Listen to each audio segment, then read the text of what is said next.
ओम। सब द्वारन को छोड़कर मैं आयो तेरे द्वार। हे वृषभानु के लाडले, नित्य कृपा दृष्टि से मेरी ओर निहार। नित्य कृपा दृष्टि से मेरी ओर निहार। नित्य कृपा दृष्टि से मेरी ओर निहार। यत्र यत्र रघुनाथ कीर्तनं तत्र तत्र कृतमस्तकाञ्जलिं। बाष्पवारि परिपूर्णलोचनं मारुतिं नमत राक्षसन्दकम्। बोले सियावर रामचंद्र भगवान की जय। श्री राधा रमण सरकार की जय। लक्ष्मी नरसिंह भगवान की जय। श्री हनुमंत लाल महाराज की जय। सदगुरुदेव भगवान की जय। गोस्वामी तुलसीदास जी महाराज की जय। श्री रामचरितमानस की जय। सभी श्रोतागण की जय। सभी दर्शक वृंद की जय। सभी ग्रामवासी की जय। परात्पर परम ब्रह्म परम पिता परमेश्वर जगदीश्वर श्री जानकी जीवन लक्ष्मी नरसिंह भगवान राधा माधव भगवान की परम कृपा और अनुग्रह से आप सब हम मिलकर भगवत चरित्र और भगवान की गुणगाथा, गुरुदेव भगवान की महिमा नित्य निरंतर श्रवण करते हुए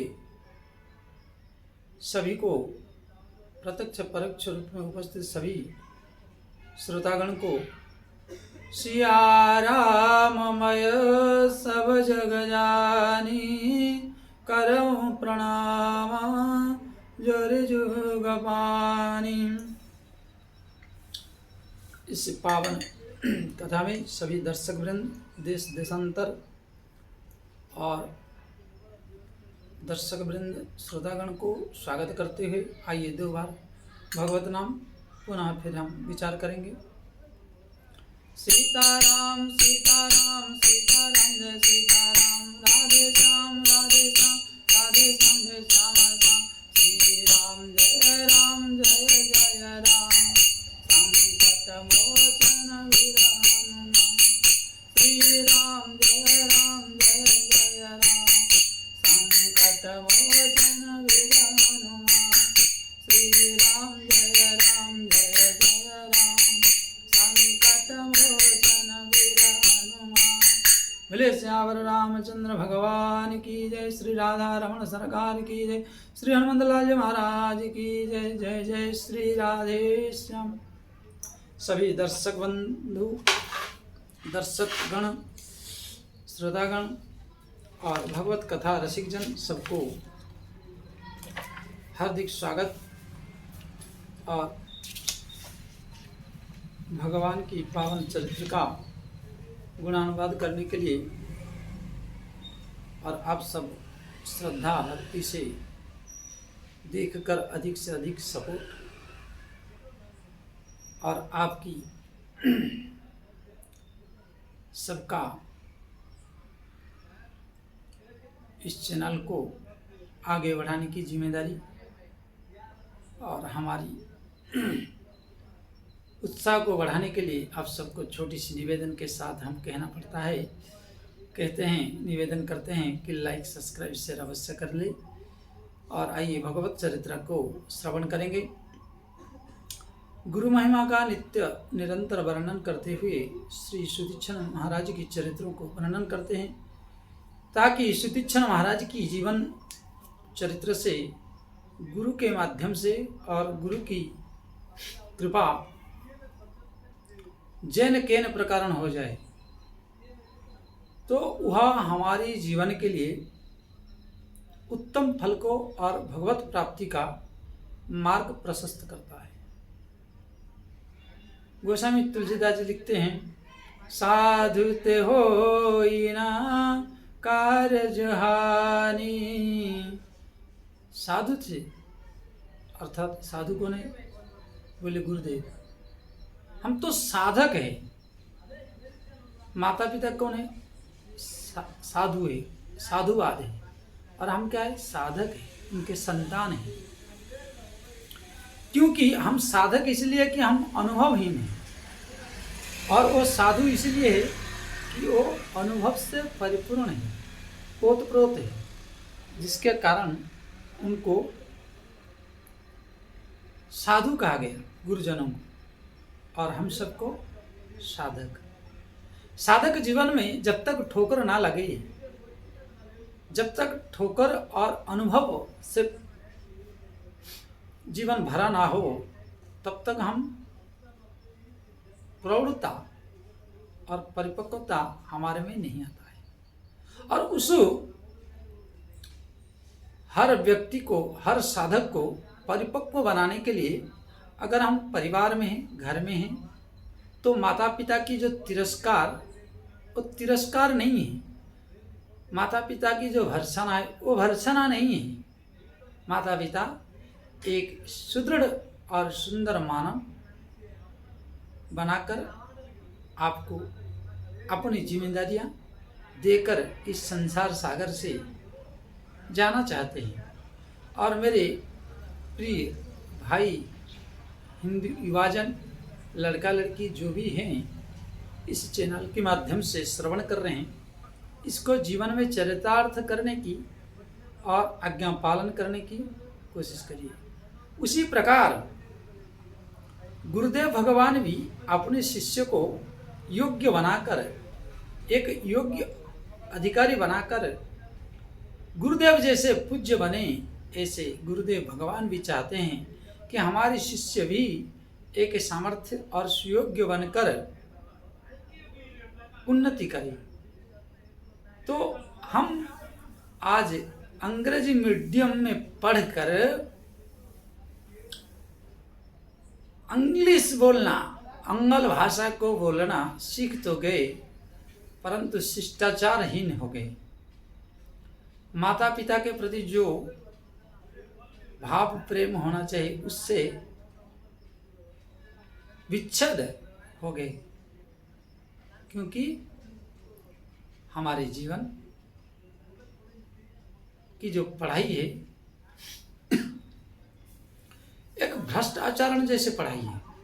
उसमें कोई नैतिकता नहीं है। सिर्फ कमाओ, खाओ और अपने स्वार्थ को पूर्ण करो, अपना पेट।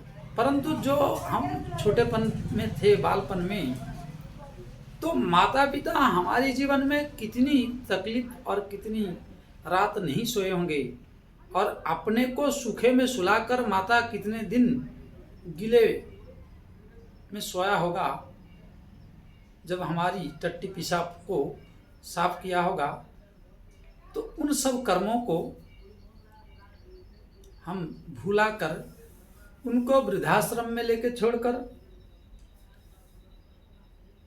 वाइफ को प्राप्त करके, वंडरफुल इंस्ट्रूमेंट फॉर एंजॉय को प्राप्त करके, उसके साथ एक खिलौना की भांति पत्नी के साथ खेलना शुरू कर देते हैं। आज की शिक्षा नीति और शिक्षा की धर्म जो है, इस प्रकार वर्तमान देखने में प्रबल मात्रा में मिल रहा है, जो कि यह सदा अनुचित बात है, सदा निंदनीय है। ना पत्नी कोई वाइफ है, ना कोई खिलौना है, ना माता पिता कोई आपके जीवित होते हुए पुत्र के इस संसार में धरातल पर जीवित होते हुए माता पिता दूसरे के यहाँ ना जाने किस आश्रम में किस प्रकार के, किस वर्ण के लोगों से पानी पीना पड़ रहा है, जल का सेवन करना पड़ रहा है, और उनकी लाचारी अवस्था में हम परित्याग करके उनको छोड़ देते हैं। इसलिए हमारे जीवन में उत्तम मानविकता और उत्तम गति नहीं प्राप्त होता है। इसी कारण से हमारे जीवन में अभाव से ग्रस्त और अभाव जीवन जीना पड़ता है। क्योंकि हम परिपक्व साधक बनने से पहले ही हम अपने साधु अर्थात गुरु, कबीरा साधु जगत गुरु, कबीर जी की वाणी में साधु क्या है? गुरु है। माता पिता क्या है? अनुभव से परिपूर्ण है। गुरुदेव, ग्रंथ, सदग्रंथ, हमारी जो सनातनी ग्रंथ है, ये सब गुरु हैं। परंतु हम उन गुरुओं की तिरस्कार करके, इनकी परित्याग करके अपरिपक्वता जीवन में इनको हमसे अलग कर देते हैं कि थोड़ी सी जीव के लालच और थोड़ी सी की पत्नी की सौंदर्य को उपभोग करने की लालच में आकर, यही आज सनातनियों के लिए, माँ भारती के लिए और इस भारतवर्ष में जन्म लेने वाले उन माता पिताओं के लिए बड़ा दुख और कष्टमय जीवन है। उनको एक डस्टबिन की तरह कोने में फेंक देते हैं। क्या यही मानविकता है? क्या यही सनातन धर्म है? क्या आप वृद्ध नहीं होंगे? क्या आप लाचार नहीं होंगे? क्या आपके जीवन में लाचारी नहीं आएगा? क्या आपके जीवन में संकट नहीं आएगा? अरे एक बार सोचो, जिस लड़की की सौंदर्य में मनमुग्ध होकर आपने उपभोग करने की चेष्टाओं से माता पिता को, गुरु को, जिस वैभव को पाने के बाद परित्याग करके अकेले रहने की इच्छा शक्ति से, अकेले जीने की, अकेले उपभोग करने की शक्ति से जी रहे हो, वो अगर आपको 20-25 साल अगर परिपोषण ना किए होते, आपकी मल नहीं धोए होते, आपको सुंदर कपड़ा वस्त्र नहीं पहनाए होते और एक अच्छा मानव बनने के लिए चेष्टा ना किए होते, तो क्या आप इस संसार की सौंदर्य को और उस नारी की सौंदर्य को उपभोग कर पाते? अगर आप उपभोग कर रहे हैं तो आप आज उस माता पिता की और उस गुरु की देन है। परंतु आज विडंबना से भरी हुई जीवन फट उत्तर देते हैं, जैसे एक शत्रु की भांति शिष्य भी आज ऐसे दिखने में मिल रहा है कि गुरु को फटाफट प्रत्युत्तर कर रहा है, जो कि उनके सामने सिर झुकाकर बात करना चाहिए, नेत्र से नेत्र नहीं मिलना चाहिए। माता पिता से जब बात करो तो नेत्र से नेत्र नहीं मिलता था, परंतु आज हाथ उठाने की, लात गुस्से तक वॉशिंग मशीन में जैसे गंदी कपड़ा साफ होते हैं, उसी प्रकार माता पिता के साथ व्यवहार, गुरुजनों के साथ उपहास और गुरुजनों का मजाक उड़ाना, यह एक अच्छा न्याय संगत नहीं है। यह आपके विनाश का कारण है। अगर आप मानव बनना चाहते हो और सर्वश्रेष्ठ मानव जीवन मिला है, और सर्वश्रेष्ठ मानव जीवन को आपकी क्रियान्वित कर्म से सर्वश्रेष्ठ बना सकते हो। अगर बनाना चाहते हो तो सुतीक्ष्ण जी महाराज की जीवन में, और जो नित्य निरंतर संत भगवान हम लोग जो प्रयास है कर रहे हैं, उस प्रयास की अनुकरण करना और उस पथ पर चलने की कोशिश करिए। नहीं तो आपकी जवानी की खून की गर्मी से कुछ दिन के लिए पता तो नहीं चलेगा, परंतु जिस प्रकार आपने माता पिता को लाचार अवस्था में छोड़े हो, जिस दिन आपकी बेटा, आपकी संतान आपको ठोकर मारेगा, जिस दिन आपकी गुरु लाचार होकर कोने में पड़ा है, उसी प्रकार एक दिन आपकी भी शिष्य आपको लाचार कर देगा। आज तक हम अपनी गुरुदेव जब तक रहे तब तक हमने कभी आंख नहीं मिला के बात कर पाए थे, और गुरुदेव भगवान की तो चरित्र क्या है, समग्र वैष्णव समाज में और उत्तराखंड के वैष्णव समाज के जन जन तक जानते हैं। उत्तरकाशी वाले महाराज, केदार मंदिर, केदार घाट, एक सूल मोही बिसरा न काऊ, यद्यपि गुरु कर शील स्वभाव। एक सूल मोही बिसरा न काऊ, यद्यपि गुरु कर शील स्वभाव। आज भी वो चिंतन होता है, अरे हमारे जैसे पतित अधम को मनुष्य बनाए और आज उनके नाम लेकर जी रहे। देखो, गुरु के प्रति श्रद्धा और विश्वास और अपने आप को उनके चरणों में समर्पित करने के कारण आज आपके समक्ष बैठकर अपने जीवन में मृत्यु जिस क्षण भी आ जाए, डर नहीं है, भय नहीं है, क्लांत नहीं है हमारे मन में। क्यों? क्योंकि गुरु ने वो अनमोल रतन, वो राम नाम और जीने का कला, जीवन में संघर्ष से कभी घबराना नहीं,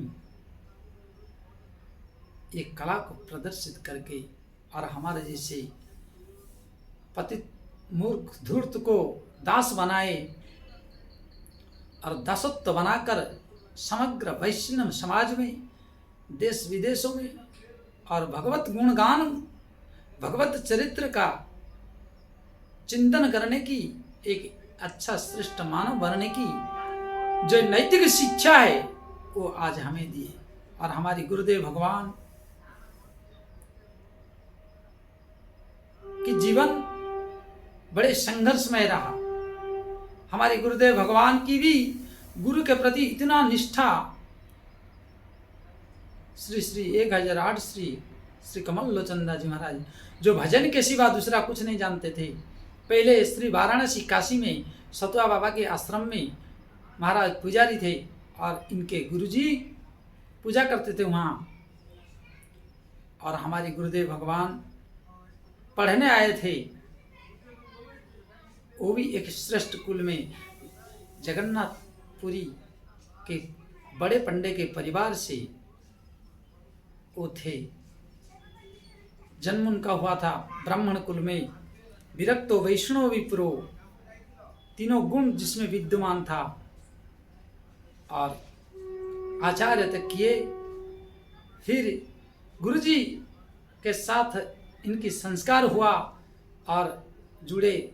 गुरुदेव कहे कि हमें शिष्य बना लो, तो उनकी गुरुजी जो हमारे दादा गुरुजी हैं वो मना किए। तो बोले नहीं, अब लो नसानी अब न सही हूँ, राम कृपा भव रोग सिरानी। अब लो नसानी अब न सही हूँ, राम कृपा भव रोग सिरानी। हमारी गुरुदेव भगवान श्री वशिष्ठ जी महाराज के नाम से विख्यात थे। और वशिष्ठ का उपाधि क्यों मिला था, इसके बारे में भी मैं आपको बताएंगे।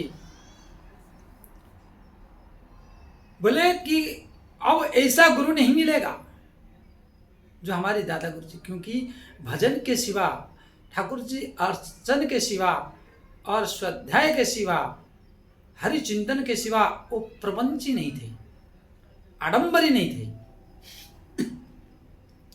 और जब ये ज़्यादा जोर लगाने लगे हमारे गुरुदेव भगवान, तो काशी छोड़ दिए। तो काशी, ये पढ़ने की अवस्था जब थी, गुरुजी की स्कूल में चले गए थे काशी में, और हमारे दादा गुरुजी इनको छुप कर भाग गए। तो गुरुजी आए जब स्कूल से, पता लगाए कि कहाँ गए महाराज जी। बोले वो तो चले गए दादा गुरुजी जो बनने वाले थे। और ये सुनकर पोथी पत्रा फेंक कर, एक जोड़ी दो जोड़ी कपड़ा लेकर स्टेशन दौड़ दौड़ के आए। तो वाराणसी काशी में स्टेशन में गाड़ी लेट थी, जिसके कारण इनको गुरुदेव भगवान मिल गए और गुरुदेव भगवान के साथ चले। और गुरुजी बोले, अरे तुम कहाँ जा रहे हो, तुम तो यहीं रहो, पढ़ाई करो, ये करो। बोले बस हारे गुरु मोही पढ़ाई पढ़ाई, यद्यपि कयो गुरु बारही बारा। गुरु जी बारम्बार कहे, परंतु गुरु जी की बात बोले अब तो जीवन गुरु जी आपके साथ, आप चाहे मुझे स्वीकार करो या ना करो, यह है जीव की अंतिम निर्णय। हे प्रभु, हे माधव, हे राधा माधव, हे नरसिंहनाथ, हे लक्ष्मीकांत, हे माँ भगवती जानकी, हे प्रभु श्री राम, चाहे आप स्वीकार करो ना करो, जैसे भी हो अब आपको नहीं छोड़ेंगे। जैसा रखना चाहोगे, जैसा करना चाहो करो। और उसी भांति गुरुदेव की श्री चरण में समर्पित हो गए। दादा गुरु जी लाचार हो गए, उनको साथ में लेके गए, उत्तराखंड की यात्रा किए, चारों धाम किए, और उनको पसंद आया कि गंगा तट में रहना है, क्योंकि हमारे गुरुदेव भगवान बोले कि अब तक तो नाश होता रहा, ऐसा भजनानंदी, ऐसा दिव्य चमत्कारी महापुरुष नहीं मिलते हैं बार बार, इसलिए आपको मैं नहीं छोड़ूंगा कहकर लगे रहे। और उसका परिणाम गुरुदेव भगवान उत्तर काशी से आगे कुछ दूरी पर गंगोत्री मार्ग पर टिकने का मतलब एक कुटिया बना के रुकने के निर्णय लिए, वो भी 1946 मसीहा में। और ये निर्णय क्यों लिए? दादा गुरु जी भी बहुत विद्वान थे। श्री 1008 श्री कमल चंदा जी महाराज, वो जानते थे कि जीवन की अंतिम पड़ाव कहाँ होना चाहिए, तो शास्त्र मत से गंगा तट।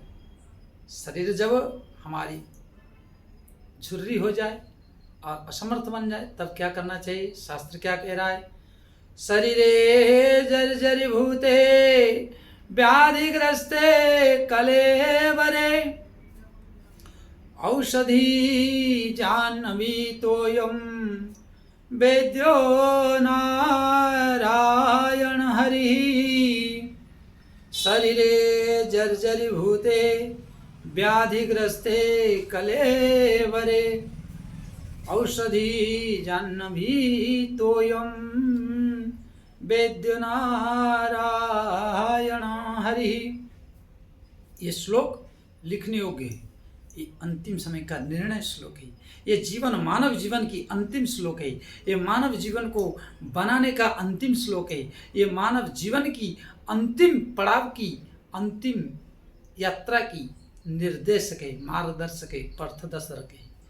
इसलिए आप अगर इस श्लोक को भी याद करके स्मृति में रखकर जीवन को बनाए तो आप भी कृतार्थ हो जाएंगे। अवश्य मेरे नारायण, मेरे प्रभु श्री राम जानकी जीवन अवश्य आपको कृपा करेंगे। तो इसका अर्थ क्या है? बोले औषधि तो यम, कब? बोले व्याधिग्रस्त कलेवरे, क्योंकि बुढ़ापे में आंखों को दिखेगा नहीं, कान को श्रवण नहीं होगा, केस सब झड़ जाएंगे और शरीर में लाचारपन आ जाएगा।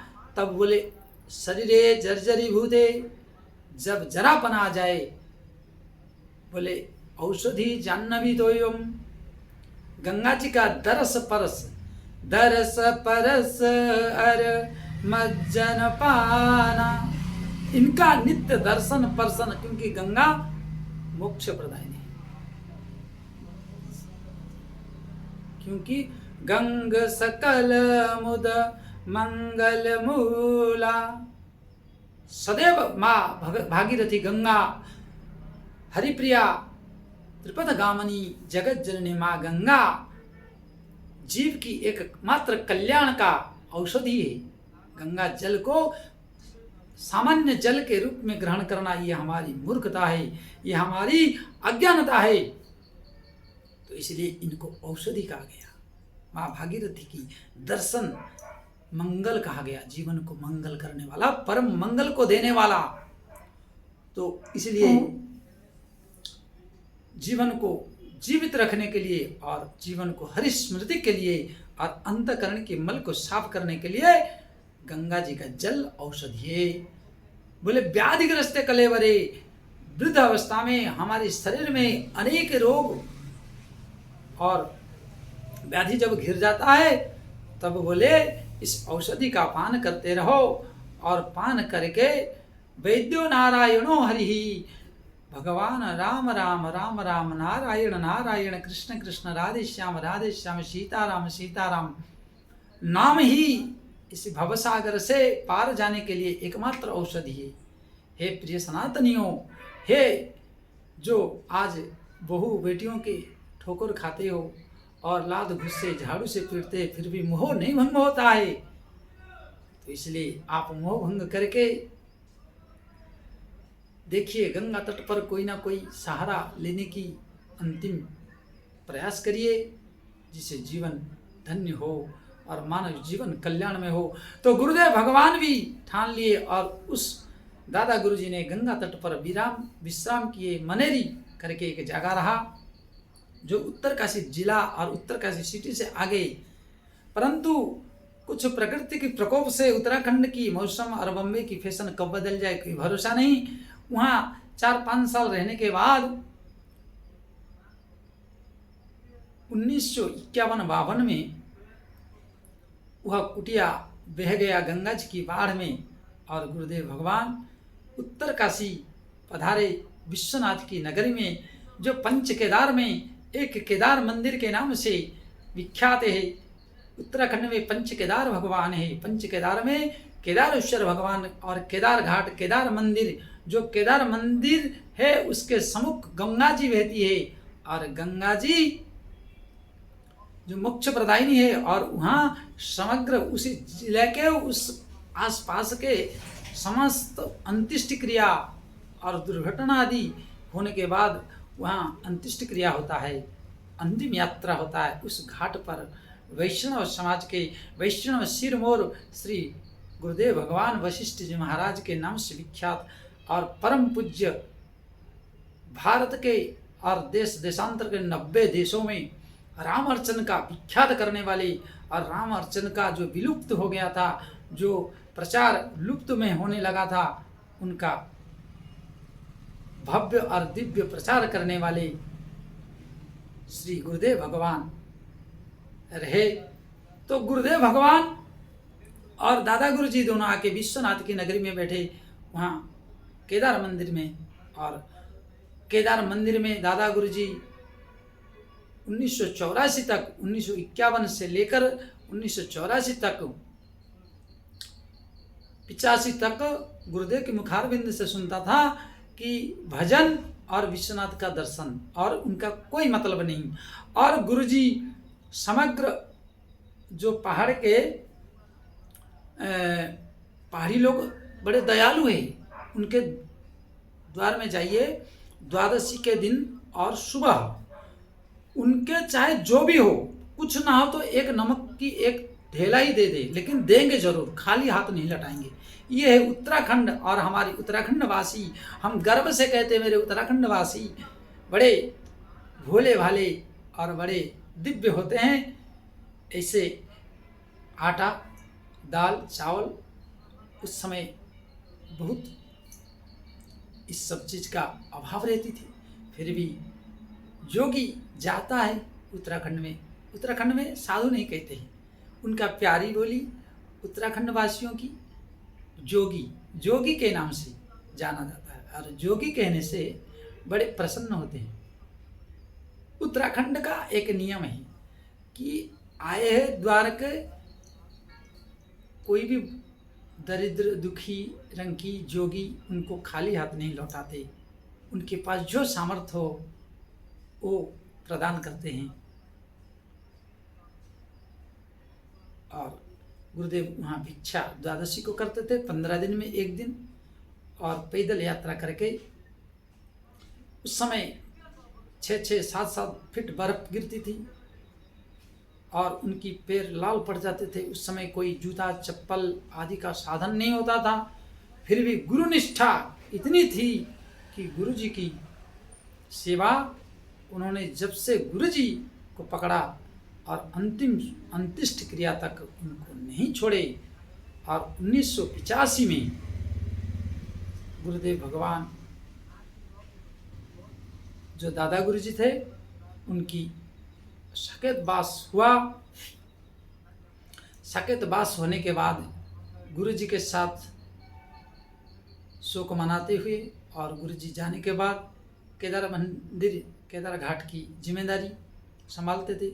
क्योंकि वैष्णव समाज में और रामानंद संप्रदाय में जहाँ भी बैठो, बोले तुलसिया संसार में भांति भांति के लोग, सबसे हिलिए मिलिए और चालिए,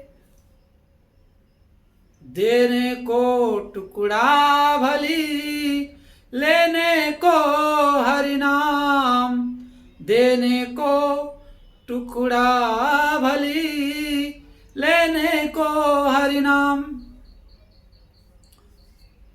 तो वैष्णव समाज में रामानंद संप्रदाय में जो भी साधु होता है उसके पास भले झोपड़ी हो, परंतु आप सुबह शाम प्रसाद की व्यवस्था और नहाने धोने की व्यवस्था उनके पास अवश्य रखते हैं। तो गुरु जी भिक्षाटन करके लाते थे और गुरु का सेवा, और जो ऋषिकेश से चलते थे वो उत्तरकाशी में शाम होता था, और हर शाम को उत्तरकाशी में साधु सेवा नित्य निरंतर केदार घाट में, और केदार घाट से पहले हनुमान मंदिर 11 नंबर वार्ड पे गंगा तट पे ही है, ये दोनों जगह संत सेवा होते थे। और वहाँ दोनों का परिपोषण करते हुए भिक्षाटन करके लाकर गुरु का सेवा, संतों की सेवा नित्य निरंतर करते रहे, और जो टाइम बच जाए भजन करते रहे। इस प्रकार चला। देखिए, संतों की सेवा करते करते गुरुजी 90 देश घूमे, संतों की प्रभाव से, संतों के प्रति श्रद्धा। और गुरुजी कहे कि ना हम कोई कथा कीर्तन कुछ नहीं, परंतु कभी कभी संतों को खिलाने के लिए बड़ा मोल लेना पड़ता था उत्तरकाशी की मार्केट से, और मोल वो भी कर्जदार, परंतु लोग देते थे क्योंकि बहुत दिन से हम रुके हुए थे, पहचान बन गया था, और जब आ जाता था जुगाड़ हो जाता था तो दे देते थे। और देखते देखते धीरे धीरे श्री ऋषिकेश में, जो श्री माया कुंड में स्थित श्री श्री स्वामी रामानंद संत आश्रम के परम पूज्य श्री महाराज 1008 श्री अभिरामदास जी महाराज पहुंचे एक बार, और संतों के प्रति इतना निष्ठा है कि उनके पास जगह सीमित थी और धुने पे एक तखत गिरा हुआ था। तो पहले से 4 महात्मा पहुंच गए थे, और बाकी जो 2-3 कमरे थे उसमें भी भर गया था, जो कि उनको ठहराना मुश्किल था। परंतु ये उत्तराखंड के माने जाने महात्मा थे और महामंडलेश्वर थे। ऋषिकेश में और गरुड़चट में इनका आश्रम बन गया था। और एक सम्मानीय व्यक्ति को कैसे हम ये रहे, तो इन्होंने तखत छोड़ दी, अपनी सैया को छोड़ दिए तखत को, और महाराज श्री को विश्राम करने के लिए कहे। तो महाराज श्री भी बड़े उदार, परम संतनिष्ठ, गौनिष्ठ, धर्मनिष्ठ परम पूज्य महाराज श्री महामंडलेश्वर अभिरामदास जी महाराज, जो अनेक वैष्णव अभ्यागतों के जीवन धन है, जो भारतवर्ष के जीवन धन है, वो महाराज श्री बोले, अरे आप हमको आपका तखत छोड़ देंगे तो फिर आप कहाँ विश्राम करेंगे। तो गुरुदेव भगवान बोले, अरे प्रभु तरुतर कपिडार पर ते किए आप समान, प्रभु तरुतर कपि डार पर ते किए आप समान। जैसे भगवान राम जी वृक्ष के नीचे बैठे हैं और बंदर ऊपर डाल पर बैठे, उसी प्रकार महाराज आप तखत के ऊपर सोइए, आप मंडलेश्वर है, आप भी संत से भी है, हम तो तुच्छ है और हम तो थोड़ी सेवा करते हैं, हम तखत के नीचे सो जाएंगे। बोलिए श्यावर रामचंद्र भगवान की जय। ये संतों की निष्ठा, ये संतों की प्रतिभाव, कितनी उत्कृष्ट भाव। हम लोग की कई जन्म बीत जाएगा, कई जीवन बीत जाएगा, इस तरह संतों के प्रति और विरक्त संतों के प्रति, अभ्यागत संतों के प्रति और जो स्वरूप के प्रति और वैष्णव जनों से इतना दृढ़ प्रेम, क्योंकि वैष्णव जन्म क्या है, तेना कहियो रे जो पीर पीर पराई जाने रे, वैष्णव जन तो तेन कहियो रे जो पीर पराई जाने रे। वैष्णव जन तो उनको कहा जाता है जो दूसरे की पीड़ा को समझते हैं, जो दूसरे की दुख को समझते हैं। और ना जाने संत पहाड़ के रास्ते में 20, 25, 30, 40 किलोमीटर चल के आए हैं और कष्ट उठा के उनकी पैर फट गए होंगे, छाले पड़ गए होंगे और पैर दुख रहे होंगे, कष्ट हुआ होगा। उस समय अगर उनको कोई खिचड़ी खिला दे, कोई थोड़ा रोटी खिला दे, कोई प्रसाद थोड़ा पवा दे, तो मानो जैसे सोने के ऊपर डायमंड को मार दिया, उस तरह उनकी जीवन थोड़ा गर्म पानी दे दे, क्योंकि उत्तराखंड का मौसम बहुत ठंडा होने के कारण। तो गुरुदेव भगवान की जीवन में संतों के प्रति इतनी भाव, इतनी निष्ठा, तो श्री महाराज श्री अभिराम दास जी महाराज तब उनकी भाव को देखकर भाव विभोर हो गए और उस दिन से एक मैत्र के भांति, एक मित्र के भांति, और दोनों की राम लक्ष्मण जैसे जोड़ी बन गया और दोनों राम अर्चन की पूजा और महाराज श्री उनके संपूर्ण साथ दिए। धीरे धीरे केदार मंदिर का वृद्धि होने लगा और महाराज जी इतने राम अर्चन किए कि लोगों का 50 रुपया में भी राम अर्चन किए। मेरी देखे हुए 2009 में इतनी महंगाई की जमाने में बोले अरे राम अर्चना आज जैसे कथा पूजा एक व्यवसाय बन गया। लेकिन इन महापुरुषों के जीवन में देखिए ये कभी डिमांड नहीं की, श्रद्धा। बोले हमारी राम जी का अर्चन होगा और लोक विख्यात होगा, हमारी जन्म ही राम जी के लिए, और राम जी की अर्चन पूजन बंदन भजन कीर्तन संत सेवा इसी के लिए ही तो हम ये जीवन को, जो माता पिता को छोड़े, जो घर परिवार छोड़े, जो अध्ययन किए स्वाध्याय किए, इसी के लिए तो किए थे।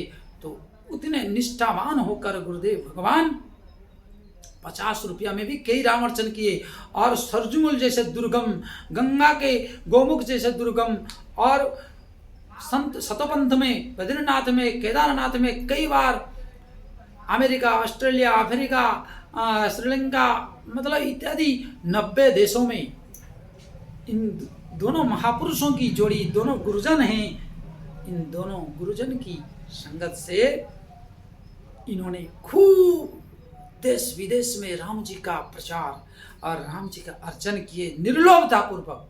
आज भी श्री महाराज जी जीवित है, इसका प्रत्यक्ष साक्षी है।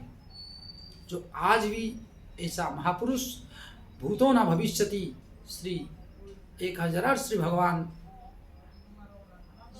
महामंडलेश्वर अभिराम दास जी महाराज और श्री श्री गुरुदेव भगवान वशिष्ठ जी महाराज के नाम से जो केदार मंदिर गुरुदेव भगवान हमारे थे, जो सभी जगह राम अर्चन का और एक निष्ठा पूर्वक उपासना मान कर किए। और देखिए लोग संकल्पित करके धन के लोभ में राम अर्चन पूजन कथा आदि का एक व्यापार जैसे करते हैं। और आज इसीलिए भी एक है कि शास्त्रों में कहा गया कि कोई भी उत्सव करो भगवान की, तो जैसे हम विवाह के लिए तैयारी करते हैं और धन खर्च करते हैं मन प्राण लगा के, उसी प्रकार भगवान की राम अर्चन में, भागवत कथा में, रामचरितमानस कथा में और संतों की सेवा में लगाना चाहिए। परंतु आज इतनी कंजूस और इतना मतलब जनमानस में एक छोटी बुद्धि जिसको कहा जाए आ गया कि कहीं पे भी कटौती करना तो धर्म की जगह पर कटौती करना है। और धर्म की जहाँ बात आएगी वहाँ कहेंगे महाराज कहाँ हमारे पास सामर्थ्य है, कहाँ हम कर पाएंगे।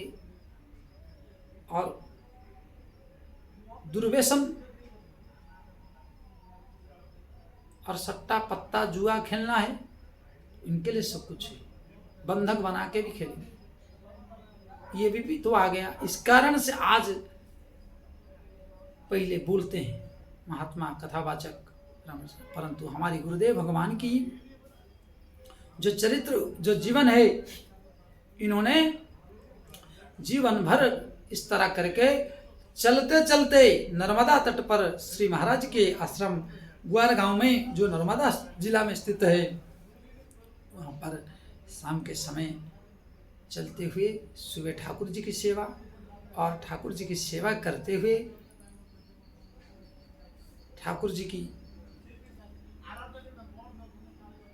पूजन अर्चन होम वंदन किए। शाम को इनकी साकेतवास हुआ। जब बियर के टाइम रहा और गुरुदेव भगवान साकेतवास गए, और जाते जाते इतना कर गए हैं कि आज भी केदार मंदिर और श्री हनुमान लाल जी के दरबार श्री हनुमान मंदिर जो कड़ोला कुटी में स्थित है, वहाँ पर कोई भी वैष्णव हो चाहे शैव हो, जो भी पहुँचता है, दुखी रंगी दरिद्र पहुँच जाए, आज गुरु भाई लोग वहाँ के उत्तराधिकारी हैं, सेवा है। ये है गुरुदेव भगवान की जीवन, अर्थात कहाँ अभावपूर्ण जीवन से और कहाँ गुरु जी की कृपा से आज वो इस धरातल पर नहीं है, परंतु गुरुदेव भगवान की चरित्र, गुरुदेव भगवान की जो विचार, जो गुरुदेव भगवान की जो पथ दर्शक, आज हम लोग उन्हीं की कृपा अनुग्रह से अनुग्रहित होकर जीवन को सफल बनाने और सुदृढ़ बनाने की कोशिश किए। इसलिए इस कथा से आपको यह सारांश है कि एक गुरु के जीवन में भी किस तरह प्रेम गुरु के प्रति रहा, और कितना अटूट विश्वास संतों के प्रति रहा, और कितना अटूट धर्म के प्रति रहा, और कितना अटूट सेवा के प्रति मनोभाव रहा। जो भी आए वो निछावर किए, पकड़ के बैठे होते तो आज ये यशगान नहीं होता। और ऐसा कौन वैष्णव है जो आप हरिद्वार, ऋषिकेश, चाहे उत्तराखंड का कोई भी जगह हो, चाहे अयोध्या, वृंदावन, मथुरा, काशी, वाराणसी, जगन्नाथपुरी, सप्तपुरी, जहाँ पर भी पूछेंगे, और श्री उत्तर काशी वाले महाराज जी के नाम से, अर्थात उत्तराखंड के गौरवान्वित करने वाले ऐसे महापुरुष और श्री महाराज श्री, ये दोनों महापुरुष हमारे गुरुदेव हैं, हमारे गुरुजन हैं। और हम ऐसे गुरुओं को प्राप्त करके ऐसे तपस्वी, तेजस्वी और यशस्वी, कीर्तिमान और अनुग्रह किए हैं। इसलिए जीवन को परम सफल बनाना है तो संतों के प्रति, गुरुजनों के प्रति, और गुरुओं की जो कष्ट कठिनाई हैं, कितने कष्ट उठाकर आज उनकी गाड़ी घोड़े बंगले देख के हम जलते हैं, परंतु इनकी जीवन में कितनी रात, कितने कष्ट, कितने परिश्रम, कितना तपस्या किए हैं, पानी पी पी के, और खुद ना खाकर कितना खिलाए हैं, खुद ना सोकर कितना सुलाए हैं, खुद दुख में रहकर अन्य को कैसे सुख पहुंचाया गया, ये हम लोग की गुरुजी शिक्षा दे गए हैं। यही हमारे लिए अनमोल है। और आप सब भारतीय, ताकि मैं इस चरित्र को इसीलिए बोला कि जो भी इस चैनल के माध्यम से देखेगा, इन महापुरुषों के साथ जुड़ने की और इन महापुरुषों की अनुयायी, या इस तरह जो भी हमारी सेव हो, चाहे वैष्णव हो, इन महापुरुषों के साथ जुड़कर अपनी एकता को और अखंडता को बनाए रखने के लिए, और इनकी कष्ट को भी समझने के लिए, इनकी पुरुषार्थ को, उनकी प्रयास को, उनको जो सनातन धर्म के लिए दे गए हैं, उसको याद करने के लिए, स्मरण करने के लिए हमने गाया। और गुरुदेव भगवान की कृपा बनी रहे। आप सब आज यहाँ पर विराम देंगे, और जाते जाते निवेदन है, लाइक सब्सक्राइब से अवश्य करिए। आइए 2 बार भगवत नाम सीताराम सीताराम सीताराम कहिए, जाहि विधि रखे राम ताहि विधि रहिए। बोलिए श्याम रामचंद्र भगवान की जय।